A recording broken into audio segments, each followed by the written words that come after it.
SIT ఇచ్చిన final charge sheet లో 44వ page, 62వ page, 64వ page చదవమని కోరుకుంటున్నాను. 44వ పేజ్ లో ఉన్నది మీ ఊరికి ఎగ్జాంపుల్ గా చదివితే, the adulterated ghee in rejected 4 tankers of AR Food Private Limited were resupplied to TTD in supply orders of Vaishnavi Dairies Specialties Private Limited and TTD accepted the same.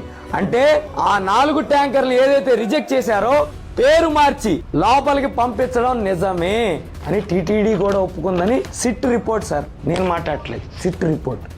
అంటే నీ హయాంలో తీసిన sample 2 రోజుల తర్వాత మీరు చెప్పిన అడల్టెడ్ ఘీ లడ్డు తయారీకి పంపించారంటే లడ్డూకి అవమానం ఏ ప్రభుత్వంలో జరిగినట్టు, హిందుత్వానికి అన్యాయం ఏ ముఖ్యమంత్రి హయాంలో జరిగినట్టు? చంద్రబాబు గారి హయాంలో కాదా?